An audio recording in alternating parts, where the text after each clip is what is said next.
뭐 저의 시각, 우리 제작진들의 시각도 중요합니다만 우리 국장님의 시각이 또 우리 시청자분들이 또 주목하고 계신 부분이어서 일전에 한번 모셨을 때 뭐 여러 해설들을 주시면 너무 제가 재밌게 들어서 아이고 감사합니다. 예. 네. 최근에 우리 그 인권연대 근황 좀 알려주십시오. 저희 어제 이사해가지고요. 네. 근황이 없습니다. 아 이사하셨습니까? 네, 네. 아니 그래도 뭐 그 이사하기 전에 천착하고 있는 이제 사회 이슈들이나 저번에는 장발장은행도 말씀 주셨고요. 네네네. 이사하면서 예. 저희가 이제 임차인이죠. 예. 근데 나가게 됐고 나가는데 이제 건물주가 임대료를 많이 올려달라고 해서 아이고. 네, 나갈 수밖에 없었고요. 예. 그래서 이제 건물을 찾아야 되잖아요. 그러다가 어떤 건물 저희가 생각하는 좋은 건물을 찾았어요. 예. 예. 근데 임대 계약서가 왔는데 예. 보통 임대 계약서는 한 페이지입니다. 예. 그리고 특약사항 같은 걸 한두 줄 넣기도 해요. 뭐 어떤 예. 분은 개를 키우면 안 된다 이런 분도 있고 하여튼 뭐 그거는 뭐 계약하기 나름이니까. 예. 근데 이곳은 임대 계약서가 7페이지예요. 조건이 그만큼 많다는 네네. 말씀이시죠? 아니 가끔 예. 건물주가 조물주 위에 있는 줄 알고 이제 횡포를 부리는 경우가 있는데 그런 거를 딱 받아본 거예요. 예. 그러니까 구두 계약은 했고 예. 이제 계약서에 사인하면 되는데 계약서가 예. 왔어요. 예. 보니까 예. 7페이지인데 예. 일단 내용이 기가 막힙니다. 어떤 그러니까 임차인 예. 저희가 세입자로 들어갔는데 임차인의 금지 사항들을 쭉 열거하고 있는데 예. 그 중에 예. 공안에 반하는 행위가 있어요. 예. 공 안에 방하는 행위요? 그러니까 북과 접선하는 건가? 이게 뭔지는 공안이라는 게 공공의 안전이기 때문에 예. 옛날에 공안을 이제 대공에만 국한돼 쓰기도 했지만 예. 그 범죄를 저지르지 말라는 건가? 뭔가 그거 제가 알아서 하는 거잖아요. 뭐 그렇죠. 그게 계약서에 있고요. 그 그다음에 반려동물 관련 조항이 있는데 예. 반려동물을 사육하면 안 되고 예. 앤드 반입도 안 되는 거예요. 예. 그러니까 이게 아. 해석하기에 따라 해석하는 게 아니라 금붕어 키우면 안 되고 집에서 키우던 강아지를 잠깐 데려오는 것도 안 돼요. 아이고. 뭐 실내 흡연도 안 되고 이렇게 금지 조항이 되게 많은데 문제는 예. 금지 조항을 어기면 예.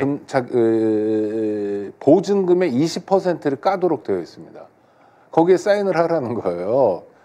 그런데 보증금은 내놓는 거니까 자기네가 깠다고 해가지고 가지면 예. 이 재판을 통해서 굉장히 복잡한 절차를 통해서 돌려받아야 되거든요. 예.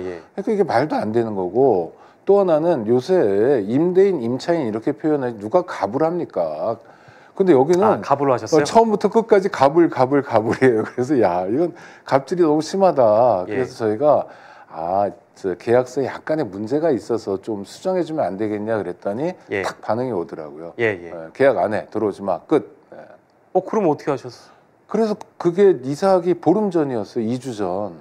갑자기 사무실을 구해야 돼서요. 저희가 완전히 롤러코스터 타고 막 별의별 데를 다 갔다 왔습니다. 엄청 바쁘셨겠네요. 네. 보름 전에 그거를 하기가 쉽지 않을 텐데. 그러니까요. 그런데 천만다행으로 도움을 많이 받아서 원래 가려고 했던 사무실보다 훨씬 좋은 조건의 사무실을 구했어요. 극적으로. 다행입니다. 네. 새로 구하신 곳은 그래도 한 장짜리 계약서에 특약 많이 없는.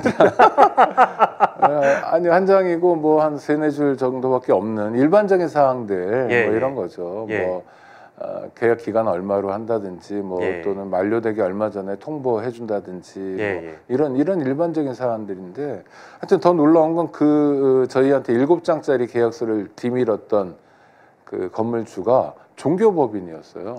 아주 큰 종교 단체여서 어디라고 또 말씀 굳이 안 하셔도 될 것 같습니다. 아니 뭐 천주교까지만 그래서 너무 놀라가지고요. 야 이거 한번은 알려드려야 되겠다. 이분들이 얼마나 바보 같은지 스스로가 그냥 가끔 거울을 볼 필요가 있거든요. 우리 모두에게 필요한 일이긴 한데 굉장히 많은 걸 배웠고 또 하나는 아주 좋은데 가기 전에 많이 알아보러 다녔는데 주로 공실들을 알아보러 다녔죠. 근데 보니까 단체라고 하니까 안 받겠다고 하는 데가 꽤 많았어요. 그건 왜 그럴까요? 아니 건물주들이 대체로 보수 유튜브를 많이 보시는지 어떤 건지 모르겠는데 네. 그래서 약간 저희 상처도 받고 아니 저희가 무슨 누구 해코지 한 적도 없고 뭐 정부 돈 가지고 헛되이 쓴 적도 없고 정부 돈 자체를 안 받으니까요. 예. 근데 왜 그럴까 했더니 어떤 편견들이 우리 사회에 형성되어 있는 것 같고 예. 또 건물주는 일정하게 자기가 성공했다고 생각하는 사람인 것 같아요. 예. 그러니까 이제 난 안 받아. 이런 하여튼 소위 건물주 또는 임대인의 갑질이 많은 사회 아닙니까? 그렇죠? 극단적인 건 전세 사기까지 이어지고 있고 이런 걸 저희가 좀 체험해본 2주였습니다. 그래서 하여튼 어제 극적으로 이사를 마쳤고요. 이걸 뭐 이제 축하드려야 된다는 건지 축하 받을만 합니다. 고생하셨습니다. 네, 좋은 곳에 가게 돼서. 아니 지난주에 저희가 저기 김대중 노무현 정부 때 계셨던 그 연설비서관이신 강원국 비서관이 나오셔가지고 이게 좋은 사람이든 나쁜 사람이든 만나면 그 자체가 인생 공부다라는 말씀하셨는데 인생 공부를 똑똑히 하셨습니다. 많이 했죠. 야, 근데 7페이지 정도 되는 임대계약서는 제가 처음 들어봐서요, 이야기를. 야, 이 놀랍습니다. 아니 가끔 그런 건물주들이 있어요. 그 악질이죠. 저질이기도 하고 있는데 저는 종교법인이 그럴 줄은 몰랐고 그래서 제가 자세하게 요새 누가 가불이라고 그러냐 공안에 반하는 행위라는 게 너무 넓다. 그러니까 경범죄 처벌법 같은 게 지하철에 새치기해도 안 되고 다 이런 거거든요. 그러니까 이렇게 하시면 안 되고 이 건물과 관계된 거 해야 된다. 공안에 반하는 행위를 하고 안 하고 내 마음이고 내 몫이다. 그렇잖아요. 도덕의 영역 또는 뭐 법집행의 영역까지 건물주가 치고 들어오면 안 되는 거거든요. 그러니까 오바죠. 오바인데 잘못했다고 생각하지 않고 문제 제기를 정중하게 하니 계약 안 하겠다. 이거 통보를 받아서 하여튼 놀랐습니다.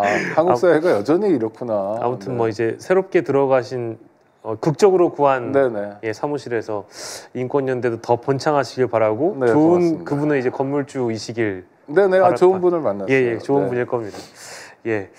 저희가 이제 뭐 어찌됐든 뭐 시사 정치 이제 프로그램이기 때문에 주로 이제 인터뷰 같은 거 할 때 뭐 저희가 정해놓은 주제도 있지만 주로 오시면 제일 먼저 이제 물어보는 내용이 그간 뭐 아무튼 여러 내용을 통해서 접하신 여러 현안들 중에 오창익 국장님께서는 최근에 이 이슈가 참 뭐 재밌다는 표현은 그렇고 개인적으로는 아무튼 많이 천착해서 좀 봤다라는 하는 이슈가 혹시 있으신지요? 지금 이제 들여다보는 이슈인데요.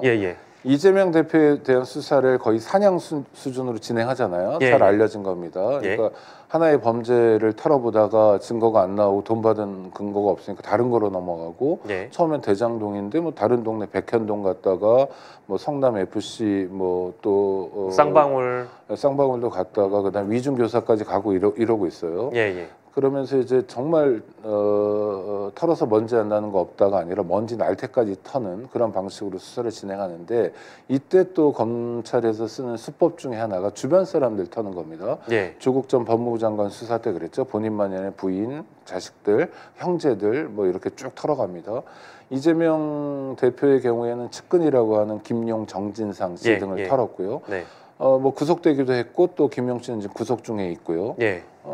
거기서 멈추는 게 아니라 김용 씨하고 또 가까운 분들이 있을 거 아니에요. 정진상 씨하고 가까운 분들 여기까지 또 텁니다. 터는 범위가 이를테면 변호사들도 털고요. 그다음에 같이 근무했던 분들도 털어요. 그 중에 이제 두 분의 여성이 최근 1월달에 구속됐는데 그 중에 한 분의 사연을 최근에 접했어요. 편지를 통해서. 중학생 딸이 있었는데 검찰에서 이제 자택에 압수수색 가면서 딸의 가방을 빼앗았다는 거예요. 그리고 핸드폰도 빼앗고 이러면서 너 협조 안 하면 엄마 감옥 간다고 애한테 윽박지르면서 그랬다는 거예요. 그 검사는 아니고 검찰청 직원이고 뭐 대장이 그랬다고 하는데 사실 여부를 지금 확인하고 있습니다. 근데 저는 사실일 것 같긴 하지만 또 확인해야 되니까. 그런데 이건 정말 나쁜 일이에요. 미성년자에게 엄마를 핑계 대면서 엄마 감옥 보내겠다, 너 협조해라 라고 하는 건 이거 자체가 범죄이거든요. 그러니까 검찰이 지금 앞뒤 안 보고 무조건 대통령의 정적을 죽이겠다고 달려들면서 하고 있는 짓들의 일단을 저희가 확인하게 된 거죠.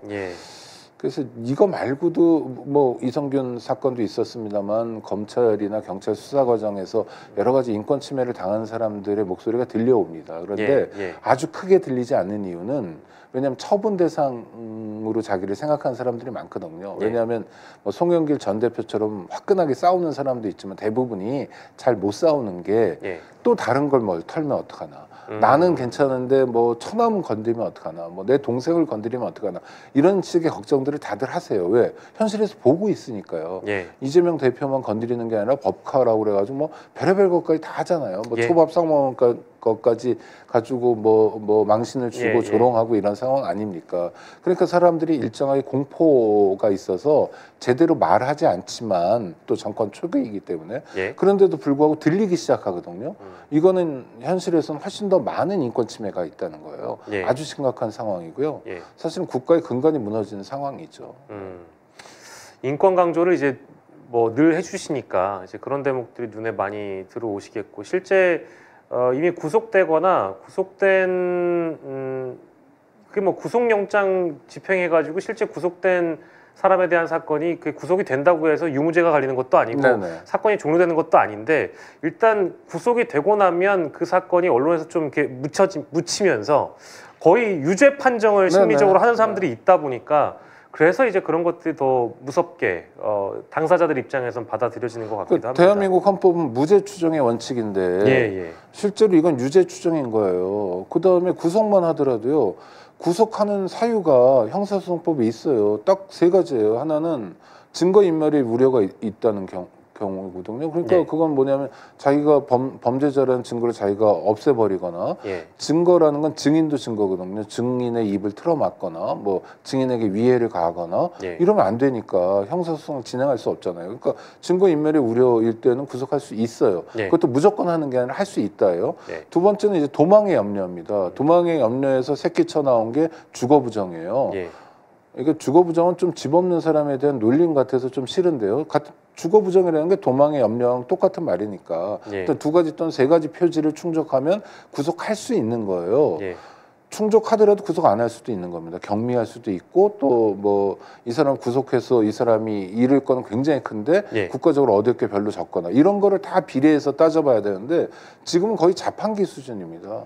검찰에서 그냥 버튼 누르면 구속영장이 나와요.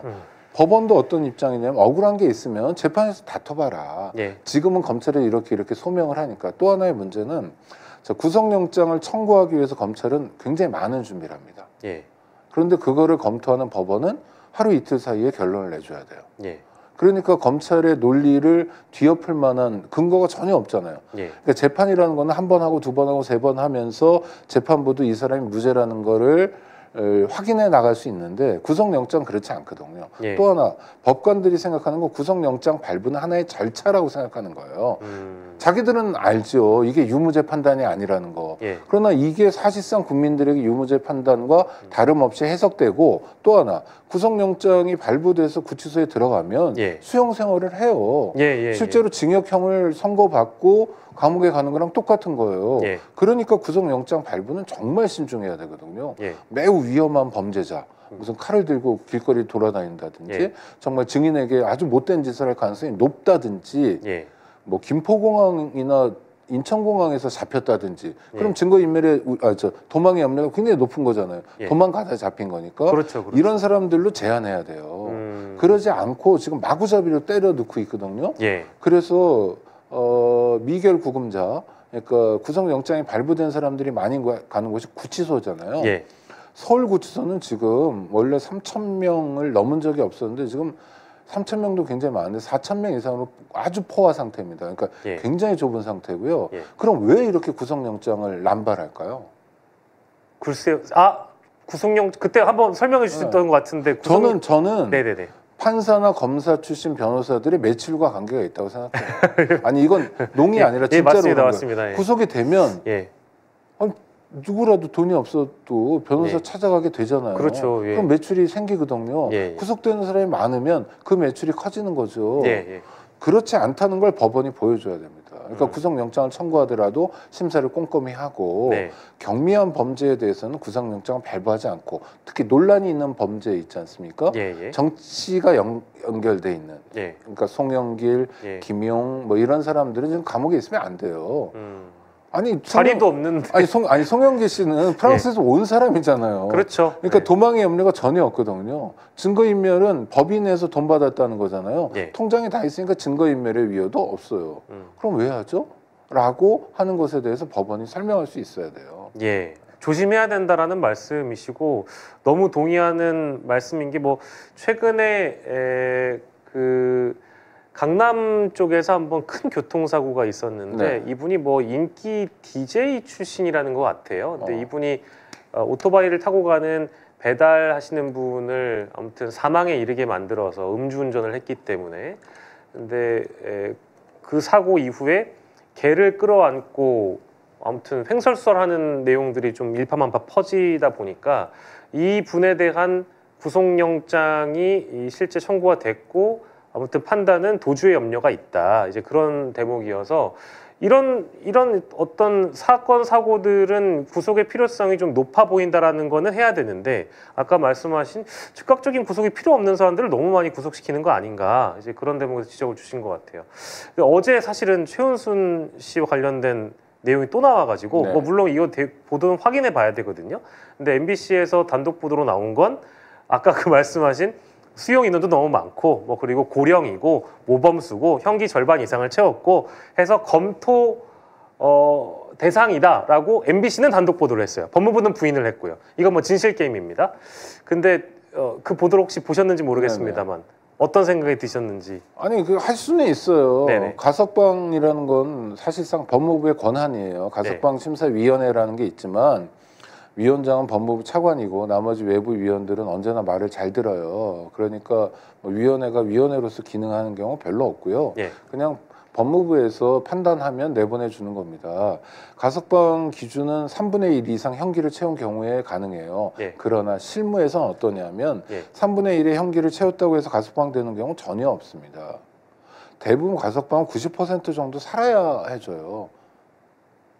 그런데 그분의 경우에 뭐 김건희 씨 어머니의 경우에 90% 살지 않았죠. 절반 이상 살았다는 거죠. 그러니까 절반 이상 살았다고 해서 가석방된 케이스를 달라는 거예요. 없죠. 그리고 그냥 자식으로서 뭐 마음이 딱한 건 이해되지만 그래도 이런 게요 다 일종의 규칙적으로 진행되고 있어요. 가석방이라는 게. 왜냐하면 감옥에 있는 수용자들은 모두 다 가석방만 바라거든요. 그리고 모범수라는 것도 그래요. 다 모범수예요. 아니 모범수 아닌 사람이 없어요. 모범수입니까? 네, 제가 재밌는 일화인데 전 교도소에 자주 가거든요. 아니 그러니까 방문. 방문을 자주 하신다는 얘기입니다. 안양교도소에 무슨 교육하러 갔다가 어떤 분이 얼굴을 본 것 같긴 한데 누군지는 얼핏 복도에 서 있는데 모르겠어요. 그래서 지나가면서 옆에 있는 동료에게 저분이 누구지 그랬더니 땡땡땡 교육감이라는 거예요. 그러냐고. 그래서 저는 뭐 심수는 아니고 돌아와서 교육관님 안녕하세요 잘 지내시죠 이랬어요. 그분이 70이 훨씬 넘은 분이었는데 이렇게 벽에 비스듬하게 기대고 있다가 갑자기 제가 가서 악수를 건네니까 어떡하냐면 전 정말 깜짝 놀라 네 잘 지내고 있습니다 이러는 거예요. 이등병처럼 군기가 바짝 든 거예요. 왜 그럴까요?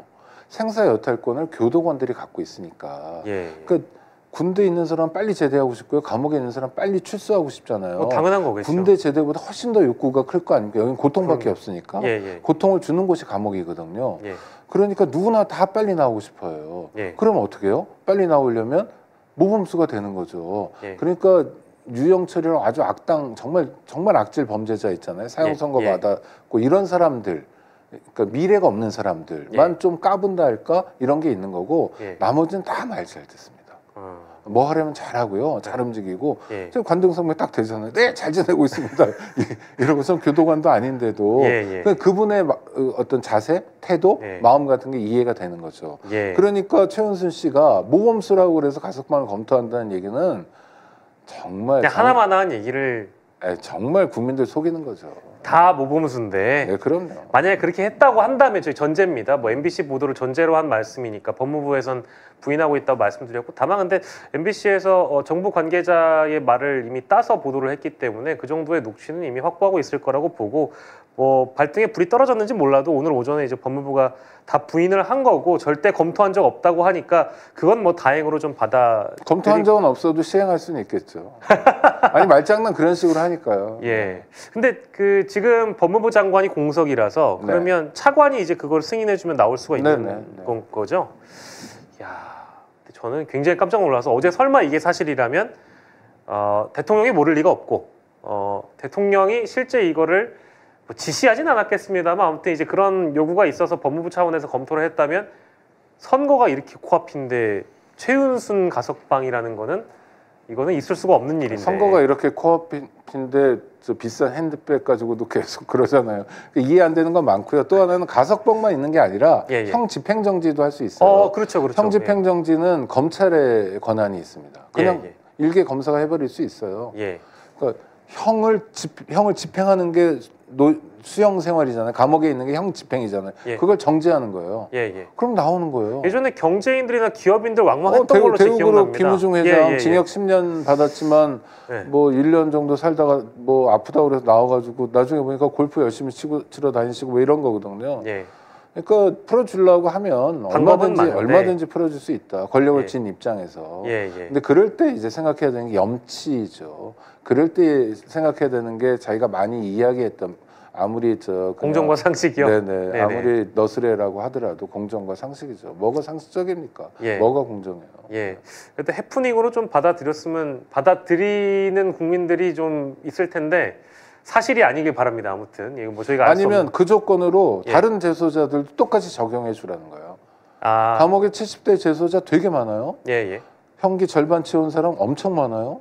모범수는 거의 다예요. 그 조건으로 하면 감옥에서 한 2만 명쯤 나와야 될걸요.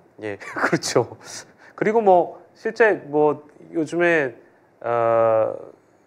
수용돼 있는 사람들을 좀 줄이려고 하는 것도 지금 엄청 과밀 수용이거든요. 그러니까요. 그것도 필요하니까 한다고 하더라도 왜 유독 이 대통령 장모만 거론이 되느냐에 대한 것을 이제 답변을 해줘야 되겠죠. 설명이 돼야 되는 일일 텐데 저도 뭐 그건 잘 이해가 안 되는 부분이고 아무튼 그렇습니다. 근데 뭐 법무부에서 부인했다고 하니까 더는 이제 저희가 뭐 거론을 안 하도록 하고요.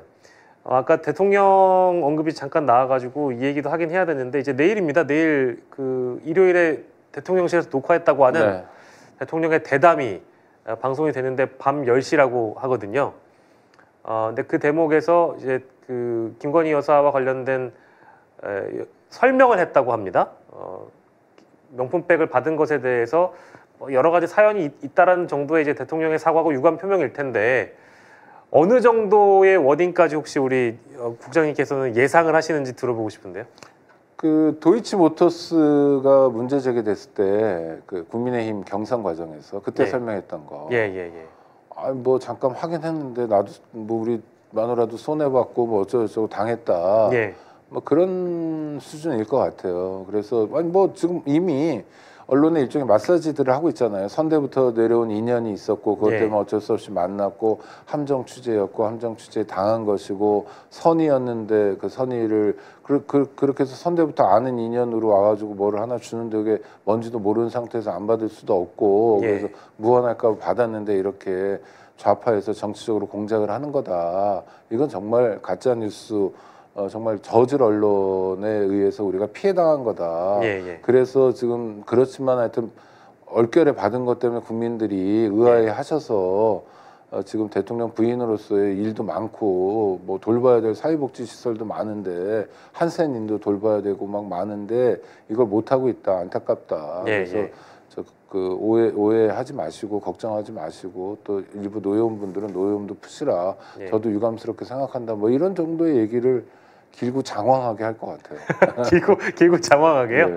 근데 지금 국장님이 얼추 말씀해주신 내용이나 그런 농도, 그런 온도 정도면 모르겠는데 저는 뭐 저희가 이 시간에 늘 다뤘습니다만 어떤 검사의 DNA 이런 것들이 그대로 아직 남아있는 상황에서 뭔가 이렇게 호기롭게 너무 당당하게 뭔가 이제 국민을 가르치는 듯한 태도가 나오면 안 된다고 보는데. 그럴 것 같아서 녹화를 하는 거 아닙니까? 잘라내려고요? 그러니까요. 그래서 참모진이 대통령께 그런 말씀을 드렸을 거예요. 녹화로 해야 되고 녹화 편집 시간도 꽤 많이 걸린다라고 했던 건 아마 그런 거 아닐까. 그러니까 너무 이상한 거예요. 연두 기자회견을 안 하는 것도 이상하고 작년에는 조선일보, 올해는 KBS를 꼭 집어가지고 그곳하고만 조율된 인터뷰도 아니죠. 뭐 인터뷰일 수 있는데 대통령 그러면 안 되는 거거든요. 다양한 질문 앞에 서야 되고 그다음에 책임 있게 말할 수 있어야 돼요. 설명할 수 있어야 돼요.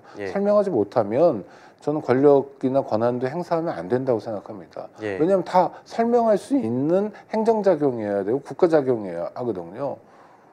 근데 그걸 안 하겠다는 거잖아요. 반복적으로 안 하고 있는 거잖아요. 그러니까 일단은 뭐 그 KBS 대담 자체는 평가할 게 전혀 없는 거죠.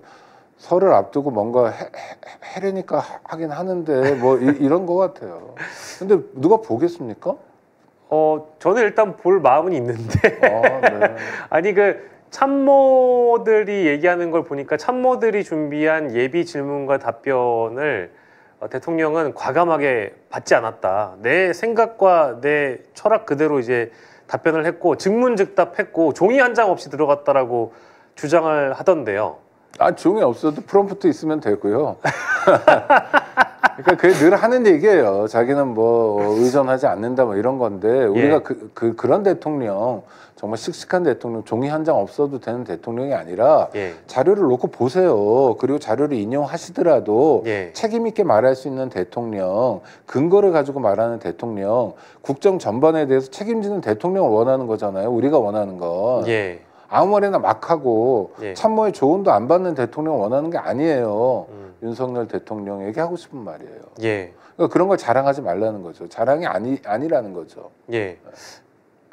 그리고 뭐 이제 저도 사실 오창임 국장님만큼 큰 기대는 없지만 뭐 일을 해야 되기 때문에 보긴 볼 건데 그 누가 보겠나 싶은 그런 마음도 있지만 뭐 이거 하나만 더 뭐 대담 얘기는 굳이 많이 안 해도 될 것 같고요. 다만 노래를 불렀다는 거 아니겠습니까? 이제 대통령실 비서진들하고요, 대통령하고 그 변짐섬 노래를 불러서 신년 아무튼 설 인사 용도로 아마 쓰는 게 이제 2월 8일쯤 방송이 또 된다고 합니다. 저는 그걸 왜 찍었을까라는 생각이 좀 들어서, 왜냐하면 국민들이 어떤 대통령을 지지하는 그 지지율도 너무 낮은 상황에서 이 판국에 노래가 나오나라는 그런 생각을 하는 분들도 덜어 있을 것 같아서 저는 오히려 좀 부정적인 요인으로 작용할 가능성이 높다고 봤거든요. 근데 왜 노래를 왜 불렀을까요? 저는 국민을 우습게 보는 거라고 생각해요. 그것도 이를테면 그러니까 국민이라는 사람들이 있는데 어리숙해요. 그래서 패션을 이렇게 저렇게 하면, 헤어스타일 이렇게 저렇게 바꾸면 그것에 대해서 다른 평가를 해줄 거야. 대통령이 노래를 부르면 혹시 기타 들고 노래 부르면, 혹시 직원들하고 같이 노래 부르면, 특히 직원들도 막 배치를 할 거 아니에요. 젊은 여성도 옆에 서 있고 젊은 남성들 뭐 얼굴 예쁘장하게 생긴 사람들을 이 주변에 이렇게 배석시켜가지고 할 거예요. 그러니까 연출을 할 거예요. 그런 연출을 하면 국민들이 높이 평가할 거야 라고 국민들을 되게 만만하게 생각하는 거예요. 그런데 자기는 대통령 한 번 해보지만 우리는 대통령을 여러 명을 봤어요. 그렇죠. 그리고 젊은 세대는 여러 명 못 봤을 수도 있지만 뭐 이를테면 서울의 봄 같은 영화를 통해서 학습하기도 하고요. 현대사를 공부하면서 또 책을 보면서 학습하거든요. 전해 들은 얘기도 있고 이러면서 굉장히 풍부한 콘텐츠를 가지고 있어요. 그래서 대통령이 뭐 노래 한두 곡 한다고 해서 진정성이 있으면 평가하겠지만 그게 아니라고 해서 평가가 달라지진 않아요. 그러니까 바보 같은 짓을 하는 거예요. 이미지 변신을 하면 좀 달리 볼 거 아닌가라는 거예요. 핵심이 있는데 핵심이 뭐예요? 그냥 흔히 하는 얘기로 정말 살림살이가 어려운데 물가가 왜 이렇게 많이 뛰지? 아니, 민생은 왜 이렇게, 아니 미국은 그래도 일자리를 바이든이 많이 만든다고 하는데 우리는 왜 정부가 만든 일자리가 이렇게 없지? 이런 질문에 대해 답해야 되거든요. 근데 노래를 하고 있어요. 대통령 부인의 부패에 대해서 답하라는 거예요. 왜 대통령 가족은 본인은 그렇다 치더라도 부인과 장모는 수사도 안 받냐라고 묻는 것에 답해야지.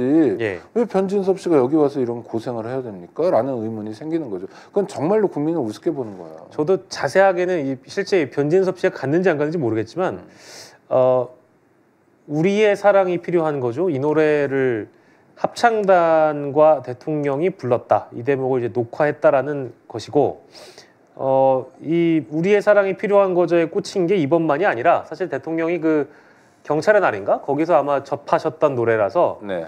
여기에 이제 우리가 할 일이 담겨 있다라고 이제 딱 꽂히신 노래인 것 같습니다. 근데 야, 이 참 이런 노래까지 부르신다고 하니까 도대체 어떤 세계관을 가졌길래 이런 노래를 설 앞두고 부르는 걸까? 뭐 그런 생각이 잠깐 들어서 말씀드린 거고. 얼결에 성공한 사람의 착시 현상인 것 같아요. 대통령 될 마음 별로 없었던 사람이 얼결에 뭐 손바닥에 왕자 써가지고 대통령이 된 거예요.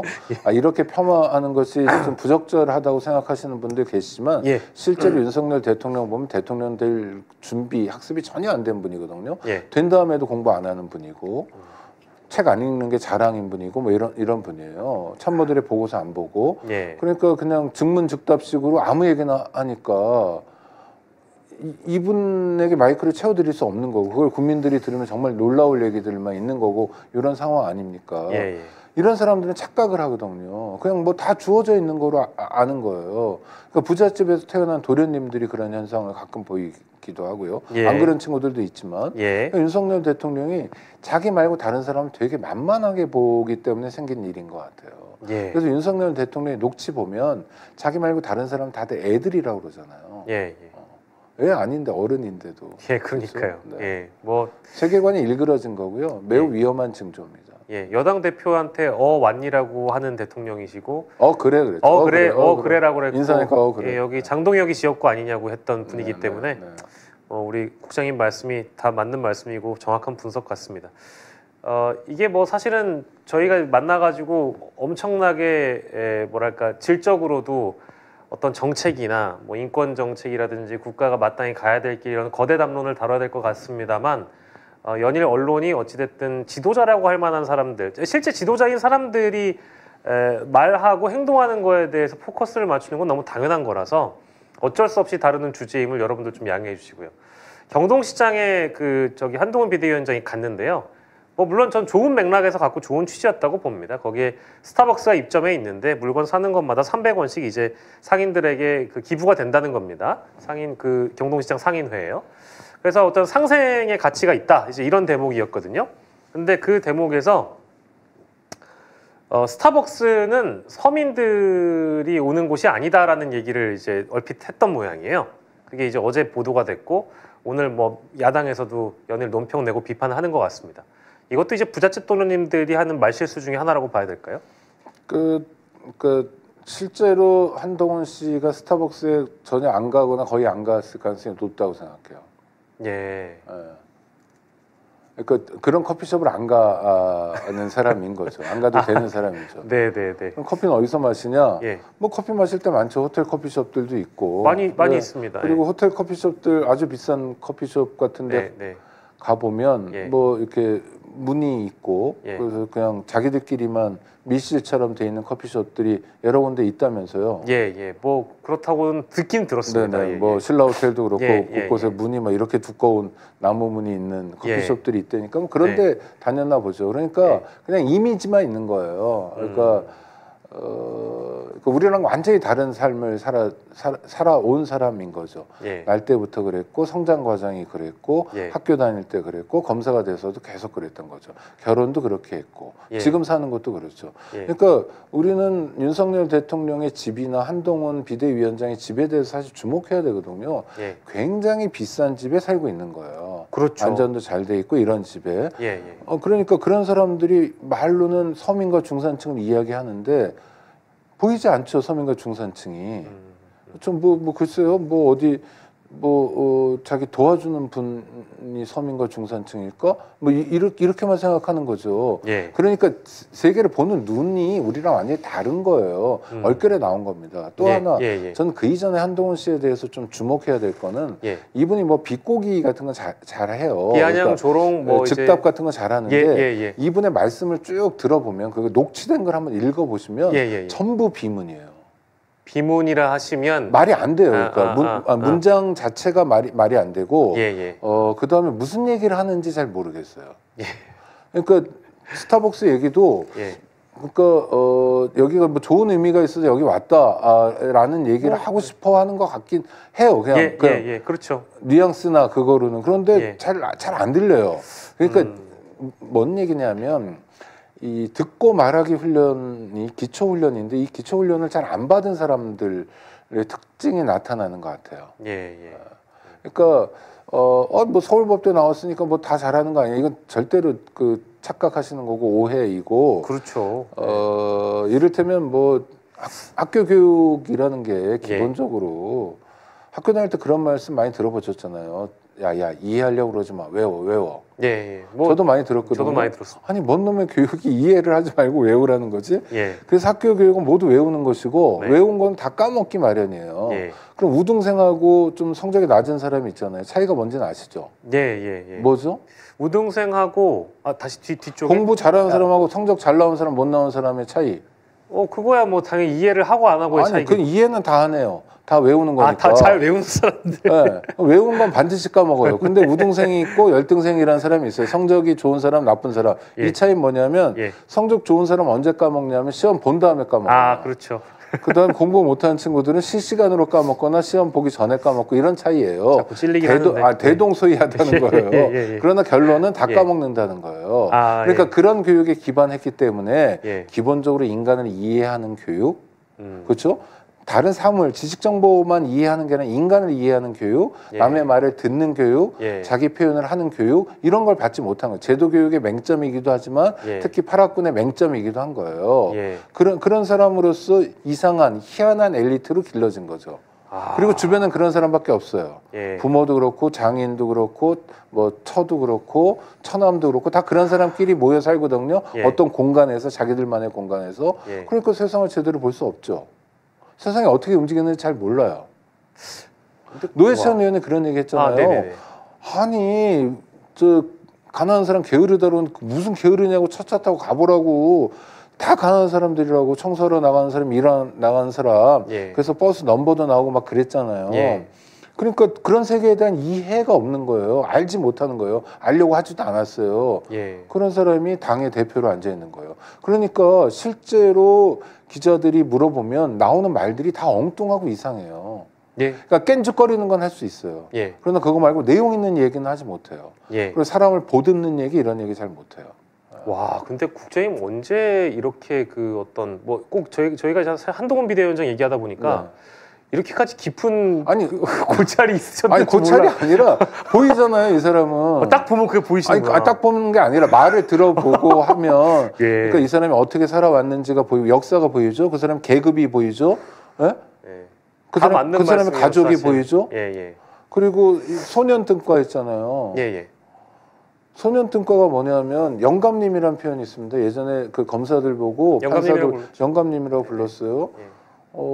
예를 들어서 50대 경찰관이 20대 검사들에게 머리를 조아리면서 영감님 그래요. 이걸 몸으로 느낀 거예요. 그럼 어떤 감정이 들까요? 자기가 정말 대단한 사람이 된 것처럼 착각을 해요. 20대 그렇게 그럼 정말 사람 교육이 돼. 왜 그러세요? 저한테 그렇게 부르지 마세요. 저는 하는 일이 다를 뿐이에요. 제가 법률적으로 그냥 수사를 지휘할 뿐이에요. 선생님이 윗사람이 아니에요. 이렇게 가야 되죠. 근데 그렇지 않아요. 그럼요. 몸에 배요. 그렇게 살아왔으니까. 제가 어떤 국회의원한테 그런 얘기를 들었는데 정부에 대한 비판 감시 활동을 하잖아요. 일상적으로. 그러면 정부에서 와서 뭐 좋은 얘기들 하고 잘 모실 거 아닙니까? 어떤 행정부처, 중앙행정부처 국장이 자기한테 막 브리핑을 하더래요. 딱 이런 느낌이 들더래요. 이 친구는 나를 위해서 태어났나? 하는 느낌이. 근데 그게 국회의원이 되려면 일정하게 사회적 성취가 있고 또 관문을 통과해야 되잖아요. 시장 돌아다녀야 되고 뭐 막걸리 한 잔 주면 다 받아 마셔야 되고 컵에 고춧가루 묻어 있어도 닦지 않고 그냥 마셔야 돼요. 이러면서 관문이 있는데 검사는 뭐예요? 시험만 통과하면 그걸 비슷하게 누리는 거예요. 어떤 경우는 더 농도 짙게 누리는 거예요. 이게 얼마일까라고 물건 살 때 고민하지 않아도 돼요. 특수활동비를 마음대로 쓰니까. 그러니까 이런 사람들이 그런 대목이 스타벅스에 있죠. 대해서 그런 말을 하는 거 그러니까 뭔지 모르는 거예요. 스타벅스가 됐든 뭐가 됐든 뭐가 뭔지 모르는 거예요. 이게 신세계 이마트가 하고 있다 이 정도 이해만 갖고 있는 거죠. 그런 이해는 저쪽 그 윗동네 사람으로서 갖는 이해 정도만 있을 뿐이지 예. 이게 전국의 지점이 얼마나 되는지 뭐 예. 하여튼 아무런 관심도 없고요. 예. 몰라요.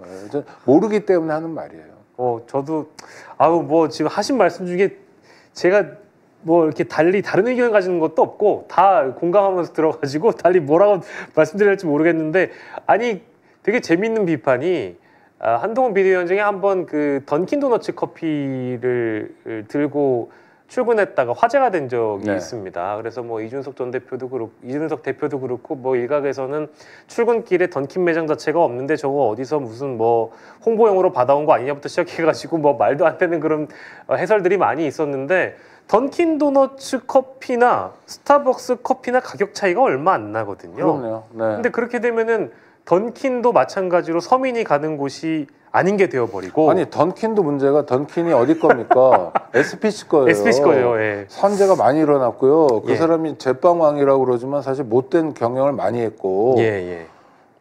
그러니까 사실은 오히려 더 사면 안 되죠. 그러니까 이런 생각 자체가 없는 거고 예. 그냥 누군가 비서가 네. 저 기자들 앞에서 기다리고 있을 테니까 이런 거 하나 드세요. 예. 이런 연출에 그래야 되나 보다 이거고 공항 갈 때 예.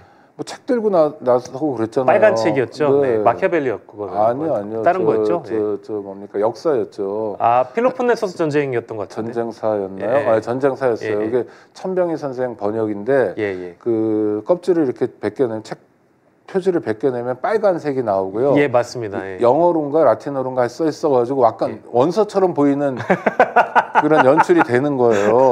네, 네, 맞습니다. 근데 저는 그분 그 역사 안 읽었을 것 같다는 생각도 들고요. 네. 아니 필로폰네소 전쟁사 안 네. 읽었을 것 같은 생각도 들고 또 하나는 예. 그걸 번역한 선생이 천병희 선생으로 돌아가셨는데 예. 옛날에 동백리 간첩 조작 사건이라고 있었어요. 거기에 연루돼가지고 윤희상 선생 뭐 이런 분들 연루될 때 있잖아요. 예. 그래서 굉장히 고초를 많이 겪으신 분이에요. 그래서 이분이 또 학문적으로는 천착하게 되고 뭐 이런 건데 예. 그러니까 검사들이 만든 정말 조작 사건의 피해자가 번역한 거예요. 그런 거 전혀 몰라요. 예. 관심도 없고. 예. 그러니까 그런 거 알면 들게 안 되잖아요. 좀 깨름직하고 그럴 거 아니에요. 예. 그냥 원서처럼 보여서.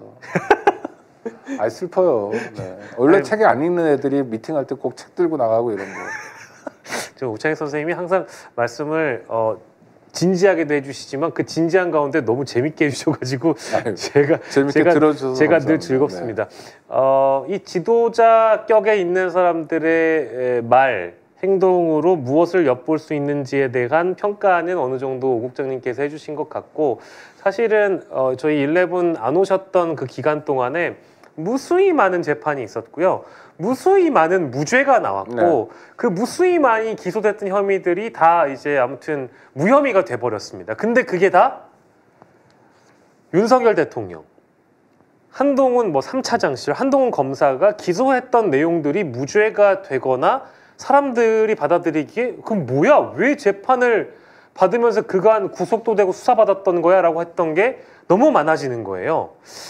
저희가 일일이 언급할 사건이 너무 많은데요. 양승태 47대 빵부터 시작해가지고 한동훈 비대위원장이 어디 장용진 기자한테 2심 패소한 거, 사법농단 건 뿐만 아니라 여러 가지 것도 있지 않습니까? 어제 대표적으로 이재명 삼성전자 이재용 거 있고 이러다 보니까 저는 제 개인적으로 너무 혼란스럽습니다. 그간 수사기관에 있는 검사들이나 경찰들뿐만 아니라 혐의에 대해서 적용하고 재판에 넘어가는 과정까지 아무튼 바람직하지 않은 사안이 많다고 지적해 주셨기 때문에 지난주 이번 주 다 윤석열 정부나 이 검사들에게 유리한 재판은 하나도 없었던 것 같거든요. 네. 첫 번째는 그러니까 수사하고 기소할 때 도매급으로 해버린 거예요. 그러니까 한 사람에게 47가지의 범죄 행위를 저질렀다고 한 거예요. 그러니까 쭉 저인망식인가 이렇게 금으로 쫙 펴놓고 그냥 걸리면 좋고 아니면 말고 식으로 수사를 했고 기소를 해버린 거예요. 그러니까 이게 검찰이 보여주는 일반적인 태도이기도 해요. 47가지를 적어놓으면 뭐라도 하나 걸리겠지. 이런 거예요. 그러니까 이거는 수사라는 건 실체적 진실을 발견하기 위한 건 발견이 아니라 그냥 괴롭히기를 해버린 거예요. 예. 자기의 영전을 위해서, 자기의 사리사욕을 위해서, 자기의 정치적 진출을 위해서 예. 상대는 아무렇게나 돼도 좋다라고 생각한 거예요. 조국 이재명만이 아니라 사실 어떤 면에서 양승태나 이재용도 예. 그런 희생양이었다는 측면이 있어요. 예. 그래서 범죄 가지수가 많은 거죠. 이재용 예. 삼성전자 회장 같은 경우에도 30여 가지거든요. 예. 이렇게 어떤 저인망식으로 훑는 방식 예. 그중에 하나만 걸리면 된다. 이런 수사 행태가 가져온 거고요. 두 번째는 또 주목해야 될 게 양승태 또는 이재용 이 사람들은 자원이 풍부한 사람들입니다. 대법원장을 지냈으니 예. 판사들은 다 자기 부하 직원일 테고요. 예. 변호사를 선임하는 것도 너무 쉬울 거고 그 이전에 자기가 법률적 지식이 꽤 축적되어 있을 거고 그러니까 예. 재판을 되게 잘할 수 있는 조건이 있는 사람들이에요. 예. 재판을 잘 끌어가는 거죠. 이재용 씨는 뭐 법률적 지식이 축적돼 있지는 않지만 그런 사람들을 얼마든지 채용할 수 있는 거고요. 예. 그러니까 둘 다 자원이 굉장히 풍부한 사람들이 재판에서 이겼다는 거죠. 좋은 성과를 냈다는 거죠. 그런데 예. 대부분 재판받는 사람들은 전직 대법원장이나 뭐 글로벌 기업의 총수가 아니라 그냥 우리 같은 보통 사람들이거든요. 예. 변호사 선임료 때문에 고통받고 변호사를 선임하는 것 자체가 부담스러운 사람들이 많고요. 예. 얼마 전에 어떤 그 국회의원 수사를 받고 있는 국회의원을 만나서 잠깐 얘기를 들어보니까 예. 변호사 선임료가 너무 부담스럽다는 거예요. 그래서 지금 살고 있는 집을 팔아야 되는 지경이다. 거짓말이나 보탬이 없이. 예. 실제로 그래요.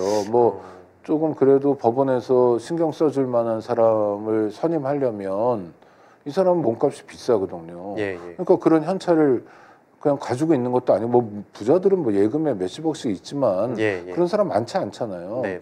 그러니까 형사 재판이 하나 진행되면 보통 사람들은 정말 기둥뿌리 뽑아야 돼요. 그렇죠. 아주 힘들어요. 네네. 그런 사람들은 자원을 동원할 능력도 없고 재간도 없으니까 그냥 재판에서 홀대받고 판사가 시간 없고 시계 자꾸 보고 점심 먹으러 갈 때 됐는데 왜 말이 이렇게 많냐. 말 계속 하려면 서면으로 써내라. 서면 써내면 보지도 않고 버릴 거면서 이런 재판들이 대부분인데 그래도 대접받는 재판을 어떤 사람들이 하고 있다. 예. 그럼 헌법 11조에서 말하는 법 앞에 평등은 무너지고 있는 거다. 예. 검찰이 사유화되는 측면 하나. 윤석열 한동훈이라는 특수검사들이 자기들 방식으로 국정을 농단하는 게 하나가 있고요. 예. 또 하나는 재판이 엉망진창으로 가고 있는 게 하나가 있는 거고 예. 그것이 겹쳐져서 보이는 게 양승태 전부 무죄, 이재용 정무 무죄로 나타나는 거죠. 전 너무 혼란스럽기도 하고 언론들이 그동안 보도했던 내용들을 보면 정말 엄청난 유죄를 저지른 사람들이었는데 뭐 기소 과정에서 뭐 증거가 불충분했던지 아니면 기소를 엉망으로 했다든지 아니면 아까 저인망식으로 훑어서 뭐 하나라도 걸려봐라라고 했는지는 모르겠지만 이런 식의 무죄가 지금의 마치 유능하다고 포장됐던 검사 나으리들이 이제 집권을 하고 계신데 이분들은 그러니까 유능했던 분들이 아니었구나라는 그런 뭐 생각을 또 하게 되는 것 같아요. 상대를 괴롭히는 데만 유능했을 뿐이고요. 그 다음에 결과 이렇게 나오면 사실 말해야 돼요. 제 말이 그 말입니다. 사람들이. 제 말이 그 말이에요. 근데 기자들이 물어보면 대답을 뭐 1심 판결이니까 지켜보시죠. 뭐 그 정도거나 뭐 유체 이탈로 뭐 네. 글로벌 기업의 사법 리스크가 해소돼서 다행이다 뭐 이런 얘기를 자기가 기소해 놓고요. 한 전직 검사도 있고 그런데 그러니까 엉터리죠. 그러니까 우리가 공직자는 예. 자기의 말과 행동에 책임지는 사람이고요. 특히 고위공직자는 예. 책임지는 자리이거든요. 예. 근데 책임지는 자리라는 공직이 누리는 자리, 자기 마음대로 하는 자리로 변질된 거예요. 예. 그건 민주주의의 전면적인 후퇴이고 윤석열 정권에서 그런 경향이 강화되고 있는 거죠. 예. 후퇴라는 말씀을 하셔가지고 마지막으로 하나만 더 짚어볼 재판이 바로 그 고발 사주건인데요. 네.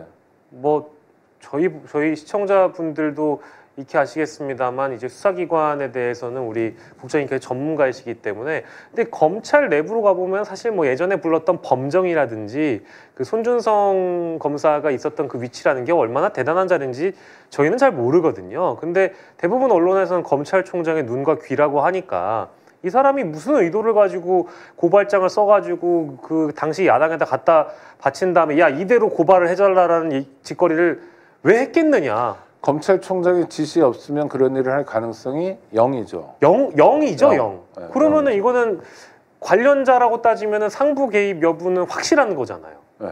그러면 윤석열 당시 검찰총장이 시켰다라고 봐도 무방한 사안 아닐까요? 그럼요.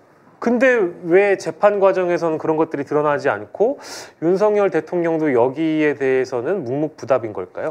아니, 윤석열 대통령 자기가 범죄를 저질렀으니까 묵묵부답이고 어떤 범죄자는 묵비권이 있어요. 진술하지 않을 권리가 있으니까 그걸 뭐 추궁할 이유는 없는 거고 또 현직 대통령은 내란 외환이 아니면 형사소추를 당하지 않으니까 좋아요. 그건 그렇다 치더라도 문제는 검찰이죠. 검찰이 수사를 안 한 거예요 전혀. 비슷하게라도. 네네네. 아니 예를 들어 법무부에 검찰국장이라고 있어요. 검찰 인사를 실무적으로 주관합니다. 그럼 그 사람 누구겠어요? 법무부 장관의 최측근이 되겠죠. 한동훈 법무부 장관일 때 검찰국장에 있던 사람은 검찰 인사를 자기가 다 하는 것처럼 하지만 겉으로는 보이지만 실제로 누가 다 하는 거예요? 한동훈 법무부 장관이 다 하는 거죠. 근데 한동훈 법무부 장관 힘의 원천 윤석열 대통령이면 윤석열 대통령이 검사 인사를 다 하는 거예요. 그러니까 검찰국장의 인사라는 거 아무 중요한 게 아니에요. 어떤 면에서 법무부 장관의 인사도 중요하지 않아요. 그리고 검찰이라는 조직은 뭐냐면 위계가 아주 정확하거든요. 인사 잘하는 조직이라고 말씀드렸잖아요. 지난 시간에 말씀해 주셨습니다. 그런 조직에서 총장의 뜻과 다른 거를 자기가 해요. 그것도 매우 정치적인 아주 예민한 사건을요. 그런 사람은 없죠. 그런 사람은 검사했다가 한 1, 2년 사이에 뭐 그런 사람 있잖아요. 내가 검찰을 떠난 이유 이런 책 쓰고 가요. 아니 그 뭐 누구 기억나시는 사람 있죠? 오래 못해요. 적응을 못해요. 그 조직에. 인사 땡기고 이런 문화, 상명하복, 그다음에 검사 동일체 이런데 적응 못해요. 적응하는 사람들이 검사장까지 가는 거거든요. 손준성 씨가 나중에 검사장이 되지 않은 직후에 검사장 직전까지 갔다는 건 뭐냐면 그만큼 조직 안에서 융화를 잘하는 거예요. 윗사람 눈치 잘 보고 시키는 거 잘하고 했던 거예요. 그러니까 검찰총장의 지시를 이행했던 것뿐이죠. 이게 이제 정황상 예를 들면 검찰 자체의 감찰에서도 무혐의인 것이고 심지어 피고인의 신분으로 재판에 넘어갔으나 이번 정권에 특히 이제 한동훈 법무부 장관 시절에 이제 승진을 해서 검사장이 된 게 손준성 검사이니까 뭐 물론 국회에 의해서 탄핵 절차를 밟아서 지금 직무정지인 상태입니다만 이 고발 사주 사건이라는 것은 어찌 보면 지금 이대로 끝나는 것이 아니라 나중에라도 진실이 밝혀질 가능성이 좀 있어 보입니까? 그럼요. 아니 그리고 이거야말로 특검하면 무조건 유죄 받는 거고요. 특검 아니라 정권만 바뀌면 검사들이 또 다른 얼굴로 원래 민주적인 척, 원래 인권 친화적인 척 하거든요. 그럼 그 검사 그룹들이 또 이 사건을 해결하려고 그러겠죠. 근데 악순환인 거죠. 지금 정권에서 어쨌든 승진이 필요한 검사들은 실세가 어쨌든 대통령이라서 함구하더라도 윤석열 정부가 끝나면 이 사건이 또 다른 검사들로 하여금 특검을 통해서든 뭐 검찰로 인해서든 윤석열 대통령이 법의 심판대에 올라가게 되면 그게 하나의 또 정치화되는 수단이 될 수도 있겠네요. 네, 그리고 승진만 있는 게 아니라 인사권이라는 것의 힘이 전보도 있어요. 그렇죠. 기반이 서울인 사람을 뭐 대구나 뭐 광주에 보내놓으면 힘들죠. 그런데 대구나 광주는 KTX도 있고요. 또 왔다 갔다 할 수도 있어요. 대도시에서 극장도 있어요. 강원도나 이런 데로 아니 강원도도 아니 교통 험한 데가 있어요. 하여튼 좀 상상 외로 가기 어려운 곳들이 있거든요. 그런 곳에 보내놓으면 좀 박탈감도 그렇고 그렇죠? 그런 데서 한 1, 2년 동안 썩게 하고 그 다음에 시간이 지나도 다시 불러주지 않으면 어떻게 되죠? 초조해지죠. 또 그런 동료를 보면 어떤 생각이 들까요? 나는 저러지 말아야지.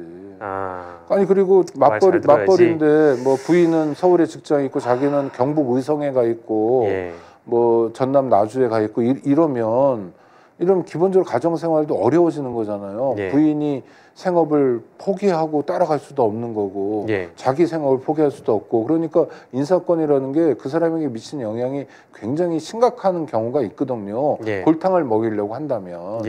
그래서 다들 바짝 엎드려 있는 거죠. 누구보다 검사들이 잘 알죠.